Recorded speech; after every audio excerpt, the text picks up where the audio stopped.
Hey, White Sox fans, guess what? Before you know it, it's another podcast with me, your host.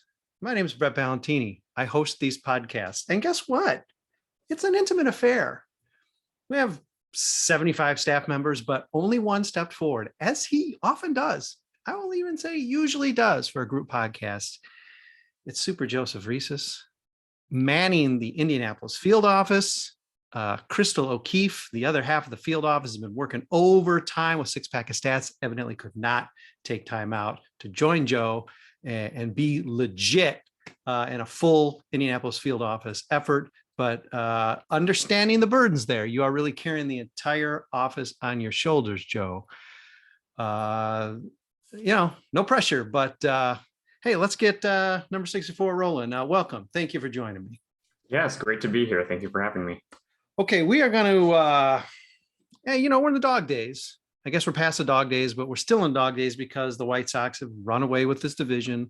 And so really the last, 2 months of this year are going to end up seeming like the White Sox are maybe playing out a string. Of course, we're still going to micromanage every single game, even though the results, the day-to-day results might not be the biggest deal. It's certainly not going to make or break a division win for the White Sox. It seems inevitable that the White Sox are going to be winning the division. The magic number is now 18. Cleveland has somehow worked itself back above 500, which was unexpected, but we'll see if that holds. Running down the usual stats before we break down this team, Joe, the run differential pace for the White Sox is 97 wins. That's slowly gone down over the course of the season because they're just not playing very well in the second half. The legit, just straight on winning percentage, if you project it to the end of the season where they're at right now, is a 93 win team, which again, anybody would have taken before the season began. White Sox are the third best team in the American League. They're just a half game behind the Astros. And believe me, that half game is going to play a big role in whether or not the White Sox can do much in the playoffs if everything holds for another 3-4 weeks. If they still end up behind Houston, trouble. If they can eke ahead of Houston, certainly not going to catch Tampa, eke ahead of Houston just to get that home field in the first round.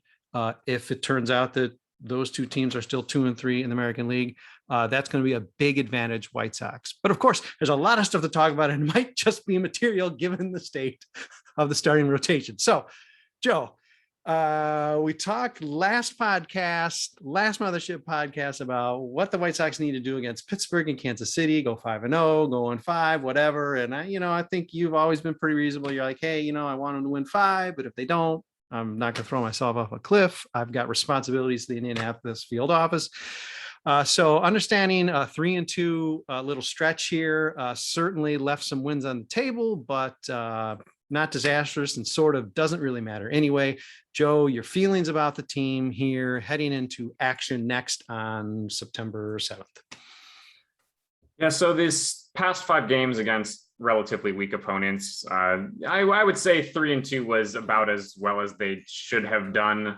I'm fine playing it safe as far as not asking pitchers to have too heavy of a workload when a top priority should be making sure that everyone is healthy for next month. Joe, given that Tony's already done that in the first half of the season by working the starters to death, but we'll get to that. Go ahead. Right.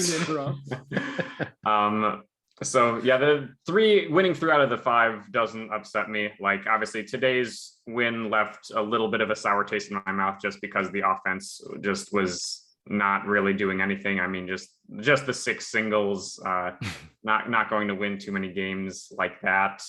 But overall, it was they took care of business against Pittsburgh, and it's just Kansas City. They've had trouble against them this season. Lost the season series 10-9, but that's just some randomness going on there, I think, and that 19-game sample size isn't super large. Kansas City is just a tough place for the White Sox to win. And so it doesn't surprise me that much that they dropped 2 out of the 3 and is not really a reason to hit the panic button. Joe, I'm going to play the alarmist role because if the White Sox can't win in Kansas City, I don't know how they're going in Houston, but okay. Of course we all know that. So, Does it seem, Joe, to you? I don't know. It seemed like they put a bunch of games like first month of the season, and then they're obviously they're done now, early September. When the Royals were better, when they were even briefly in first place, it seemed like the White Sox played them better early in the season. It seems like since they've sort of become lame, they're like maybe going 50-50 against them. And I wish that hadn't been the case. I wish White Sox had realized, hey, wait, they're actually not playing above their heads anymore. They don't have some strange first place confidence like they had in April. It'd be nice if they could say, like, wait, this is Kansas City. How are we getting 6 singles against Kansas City? But those games are in the rearview mirror, I suppose. Absolutely. And yeah, maybe it's just a feeling of we don't have to take these games against this team particularly seriously. I don't know if there's like a slightly different mentality that's gone into that, or if it's but I would think the more likely outcome is just, Hawk used to say, you win 60 and you lose 60 every time. And I think this past series were two of those 60 where they just lose regardless. And they just happen to come against the Royals this time around. Joe, I'm not going to call you out, but we're not 10 minutes into this, and you're the numbers guy. You're the analyst. I'm not. I'm just the clown, and you're invoking Hawk Harrelson to somehow rationalize this team. Okay, I'm clearly playing bad cop in these podcasts, like I usually do. But let's talk a little bit about. I mean, clearly this question answers itself, I suppose. But at the current state of this White Sox rotation, as unbelievable as it's been for at least a good 120 games. I know we're at the 130 mark, but I mean, certainly through the All-Star break, unbelievably dynamite, well beyond anything we could have hoped for, given the question marks going into the season. It's not uncommon or unheard of for guys to wear down and maybe even break down in the dog days, whether you're a playoff team or you're a team that's just going to go home on October 3rd. But this White Sox team is obviously going to the playoffs. They're going to need health top to bottom as much as possible for the postseason. And the rotation is showing its biggest cracks at a point where we really would rather not see it. We have Lance Lynn on the injured list, and you could argue that's just Lance Lynn taking a breather. Cool, that's fine. Lucas Giolito, hamstring, certainly, thank God, not an arm, not a shoulder, not a head, not a chest, a hamstring. Okay. Carlos Rodon, we now know, getting pushed back. I'm not sure if he's pitching in Oakland or not, or just pitching later in the Oakland series, but he needs a breather. He's fatigued. He's admitting he can't get out there. And he came back. The big worry was, would he pitch again this season when he first went out? Okay, good. It was answered that he could pitch again and pitch all right. But now, when two starts maybe after that injured list thing, 1 start, 2 start, now already fatigued again. And I understand, important to do it now. You can miss a game against Oakland or Texas if you're sure to line up against Houston or Tampa. But give me your assessment of the starting rotation, because it's making me, the nails are still pretty long actually, but it's making me start to bite the nails, Joe. For sure. There's a number of concerning points about the pitching staff right now. It's certainly nothing to scoff at as far as these recent injuries, but like you said, important thing is getting them back for an ALDS matchup against what will likely be the Houston Astros. Certainly important to make sure that players are well rested. Much better to be safe than sorry with regards to the recent injuries that have popped up. But on the bright side, I felt that earlier in the season, the rotation was largely carrying the team a lot of the way. And with the return of Luis Robert and Yasmani Grandal, who are on fire, they've had less of a responsibility to carry the team, and they've been able to win a few games even without having a good performance from the pitching staff. For example, on the Saturday game, Lopez and Kopech had rough nights, but they managed to put up 10 on the board. And prior to those injuries, I don't know if, like, prior to the return of those players I mentioned, the Robert and Grandal, I don't know if that gets done. Yeah, mainly I'm hoping for them to just get back with the team for October. It's certainly concerning recently seeing them hit the injured list, but just hoping they get back to it.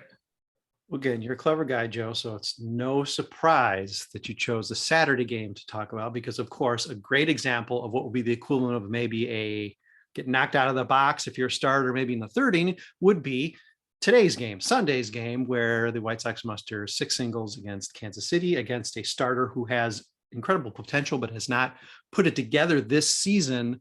And that's a team at fairly close to full health. No Tim Anderson, but some of the excuses that could be used, no Eloy, no Luis, are not around anymore. And when you come out with an effort to win a series with 6 singles and get handcuffed by a rookie pitcher, that's problematic. But you know what, Joe? We're going to talk about the problematic offense, or the great offense, because you're going to find some great numbers for me. I know I'm going to be very, very encouraged. My nails are going to go real long. They're not going to be nibbled at all. But we're going to do that after the break. We're going to take a quick break here on the Southside Sox podcast number 64. We will be back with Super Joseph Resis in just a moment. Hey, guess what? Moment is up. It is the Mothership podcast number 64. I am speaking with Joe Resis, and Joe does a clever thing here. His coverage he covers both the minors and the major league team, and his major league day, I want to say, is Tuesday. He does a little double dip. He dips into the 6-pack of stats. He dips into regular game recap, which is a load of work. It's not easy to do. He takes on a big day those days, so he deserves and earns the fact that whenever they win, that's a double win for him. Joe Resis, he is back in the game on the standings board. He's just a half game out of first place among all our recappers. It's no small feat, because we've got some pretty good records out there. I believe it's 1-2 with the Indianapolis field office. I believe Christopher O'Keefe still just is nudged ahead of you, Joe. So Indianapolis is representing for the White Sox. If we did not have Indianapolis, the White Sox might not even be heading to the playoffs. That's what I'm trying to say. Anyway, welcome to the second half of this show. We talked a little bit about the pitching staff. I don't even know. We may just skip the bullpen because they're sort of depressing anyway. Kopech, I mean, I think we tweeted out, who would have ever thought that Michael Kopech would have almost double the ERA in almost the same number of innings as Ronaldo Lopez before the season? I think the answer would be 0 people, but that's where we're at now. So even Michael Kopech, the guy we thought was nails and might even get spot starts in the playoffs, now it's like, okay, pitch with his left hand. What's going on? Let's get this guy straight. Let's talk a little bit about the lineup, Joe. It's concerning when you see an effort like Sunday where you really pretty much still have, you're pretty close to full strength. You're never, let's face it, Joe, you're never going to be full strength, certainly not in September, probably not in the playoffs. Usually opening day, you're not full strength. The White Sox were hit on the offensive side by a ton more injuries than was fair or was average. But then on the other hand, their pitching staff was relatively intact. Now we're seeing that flip, and the offense has got to pick up maybe the starting rotation in the bullpen. And on a game like Sundays and even Fridays, maybe they didn't do that. Is there concern? Do you think this is a offense that's still gelling? We got guys who are still relatively new coming back. Luis Robert, Yasmani Grandal took a pretty decent pause.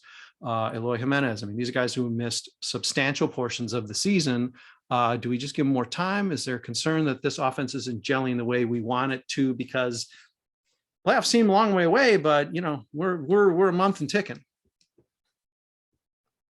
Yeah, I think this might be an issue where some of the players are just not gelling, like you said. It's just when Gavin Sheets has gotten quite a bit of recent playing time. He's been solid. I don't know how much I would be comfortable asking him to do in a high leverage situation in the playoffs. Obviously, for the sake of fatigue over a long season, I know, Grandal is recently back from injury. He's really the only catcher who I trust with a like with a starting role come playoff time. And yeah, I know that there's been a debate of Zavala versus Collins. I do agree with the majority recently of Zavala being better. They've been pretty similar overall at the plate, and Zavala is certainly a better defender. But really, neither of them are very promising as the on the major league roster. So having Grandal back and catching nearly every game come playoff time will be big for them. Because again, yeah, like Sheets, just don't have that much confidence in Zavala right now. And it's difficult to also emphasize it's difficult to overstate how important Tim Anderson is to the team. And they're like, when he goes to the injured list, there's just kind of a different level of, I guess, energy on the roster. And of course, yeah, there's less TWTW and there's less overall production. He's, you know, a solid shortstop, on just a great two-way player overall. And it's been great to see that over the past few seasons. Probably face of the team right now if I had to pick one. And having him back will go a long way for them. Ladies and gentlemen, that is Joe Resis, data analyst, numbers guy, Sox math champion 600 times over. That is his second citation of Hawk Harrelson in this podcast. And I probably won't forget that. I probably have stored that in my head now to remember to tease and chide Joe with. But yes, the TWTW of Tim Anderson is off the charts. And here's the problem. You point out that when he's not there, the team's different. And absolutely, we're seeing that proven right now. Here's the problem. Tim, for what he does when he is on the field, has found a way since he's really moved into that upper echelon. You know, he sort of had the first half of his career was sort of getting his legs under him, getting into becoming a major leaguer and becoming a star in the middle of the infield. With all the improvements he's made over the last 3 seasons, including this one, and of course, last one being, you know, a third of a season. He's even scaled to last season. He's only played about 75% of the games. So that's 25% of the games the White Sox are expected to somehow find that gear without really the motor of the lineup. And I mean, you know, injury's injury, what can you do? But that's unfortunate. You'd like to see a full season from Tim because this team would be even better and not just projected to only those were air quotes for those of you listening, because I know most of you do, only 93 wins. Let's move to, I'm sure a favorite topic of many of our listeners and readers, because the debate about Tony La Russa is always a delicious and delightful one to them. And I know there are many people who want to yell at me and people like Lee Allen about harping on some of the shortcomings of our manager, despite the fact he's in the Hall of Fame. And listen, there's no argument. This team is in first place. He hasn't crashed the team, so to speak, Joe. But today he post game mentioned how the three home runs, and that is, I believe, in our coverage today, it came out eight of Salvador Perez's 41 homers, which, by the way, tip your cap to Salvador Perez. He's not a Hall of Famer, but if he keeps hitting 40 homers at age 85 or whatever he is now, he will be in the Hall of Fame. Yes, he will. But those 3 homers, Joe, were preventable. And you'd think the guy who makes out the lineup card and calls, probably, I imagine, calls most, if not all, the pitches, and has a pretty, I would guess, sort of heavy hand on the team, might have a role in the preventable home runs. If you combine team WAR, if you combine run differential, which is sort of the soup I put together in terms of the managerial WAR that I like to do that no one else pays much attention to or cares about and scoffs me over, the White Sox are about 4 wins less than they should be at. This team should be even at a better pace than they're at. That falls to some degree on Tony. Maybe it's bad luck, bad weather, catching all the toughest pitchers. Some of it could be luck, travel, bad food pregame, postgame. I don't know. But I think some of it, if not all of it, has to fall on the manager's shoulders. So Talk to me a little bit about your level of confidence in Tony and what he's shown. And will there be a different gear between now? We've got a month stretch run to the playoffs. There will be playoffs for the White Sox, and then into the playoffs. Do you expect a different gear from a guy who's been away from the game for a decade? Or have you seen things leading up to now that says, okay, listen, he's playing more of a long game. He is playing some sort of chess here. Calm down. I don't think he'll shift into a completely different gear. I think that you mentioned the statistic of the gap between their actual wins and their expected wins, which I think is a completely fair to point out. I think I would put maybe a little bit less of a share of blame for him on that than probably you would, but it is still worth noting for sure that, I mean, there are a couple of games during this season where, you know, he makes the decision not to challenge when really the downside of challenging it is basically zero. Like, you know, you get into the 6th or the 7th inning and you just have nothing to lose at that point to do that. He's got somewhere to be, Joe. He's got somewhere to be. Right. So like, that's an issue. Hopefully we don't see that coming up again. The couple of other major issues that come to mind would be, of course, the whole issue with Mercedes against the Twins a few months ago. That one was probably the dumbest thing he's done all year, is, you know, defend the Twins' decision to throw at him. That, yeah, I don't know if I'll ever get over that entirely.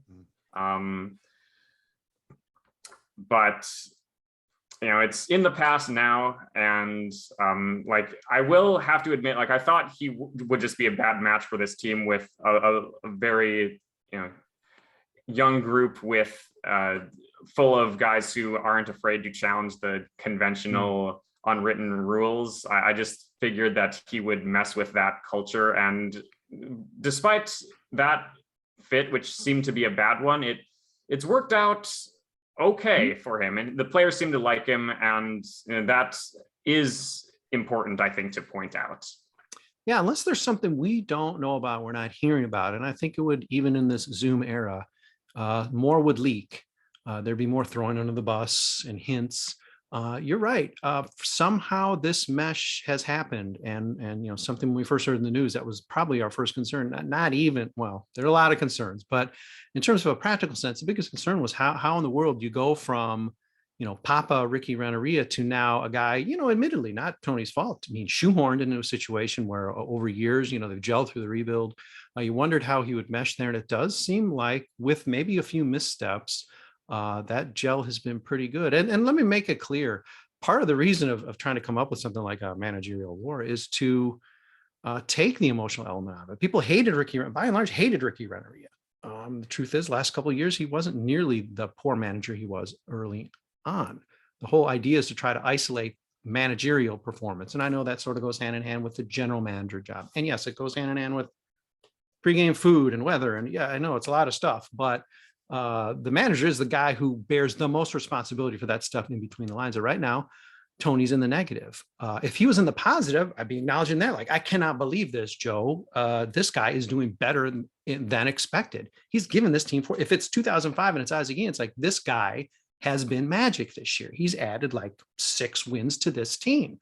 And, you know, that's the point, as you know, despite your predilection for Hawk Harrelson, you know, as a data guy, you know, listen, the black and white doesn't, you know, lie. We got the spreadsheet.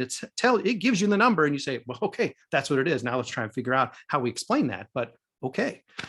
So, you know, if you think I'm just out to dog Tony La Russa, no, I want him to be great. I want him to somehow make up the deficit he's already created for this team over 5 months. I want him to make it up this month. I want him to be at least even. I want him in the playoffs to just make us shake our heads and go, holy cow, this guy, he's magic. Okay, he's magic. I'm not sure that'll happen, but I just thought some of the comments post-game were entertaining, you know, aside from the fact that he's to weigh in like voluntarily on Albert Pujols. It doesn't always just seem like, and maybe this is his long game. I'm just not going to get stressed about any individual game, Joe.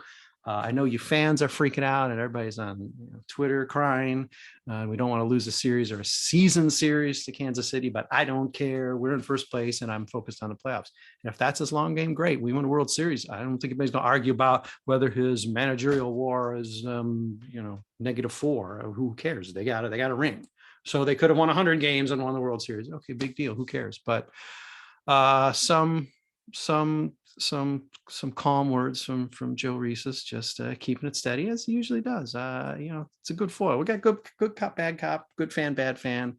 We're both eating similar food though. That's one thing. You're not like eating a big slab of ribs and I'm eating the elotes. When we're sitting down at the ball game, Joe, we're pretty much eating the same food. Absolutely. And there's a few others. It's a big staff, but there's a few others, and good for all of them. One day we'll just have, maybe in the off season, we'll just have the vegan vegetarian, the Southside Sox podcast. And if nobody listens, I don't care. We're still going to do it. Okay. All right. Well, that is Joe Resis. And again, data analyst, big numbers guy, been hardcore 6-pack of stats from the start. He's maybe done more than anyone. Him and Ashley Sanders probably running neck and neck there. But again, got to say, Hawk Harrelson devotee. Absolutely. Big fan of the Hawk and his numbers. And what can I say? Who might argue with? He's the data guy. Who might argue with? Joe, well, I don't know if we've provided listeners hope, disdain, fear, but I know you probably tried to pull in the hope side, and there's nothing to feel bad about.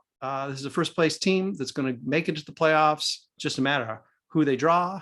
And let's hope that the top 26 on the team are close enough to full health to make maximum damage, win or lose maximum damage in the playoffs. And I'm sure that's what the team is aiming toward. And that's what we as fans are hoping for as well. So thanks for providing a steady hand and some calm. And again, really citing the key Hawk Harrelson stats, because that's really what we need on these podcasts. Yes, my pleasure. I'm very glad I was able to bring him into this. Absolutely. Next podcast where we need more Hawk content, I'm not going to even record it without Joe there. Well, thanks to Joe. Thanks to everybody listening and reading and sometimes even watching. Without you, we're not here, and there's no purpose for us doing this. You might argue there's no purpose for us doing a podcast early in September when everything is pretty much predetermined anyhow. I don't care. I'm not going to listen to you if you say we don't need to do one, because we're probably going to do one in another couple of days too. That's just how we roll here. We give you more content than you could possibly ever want. And it comes at a very low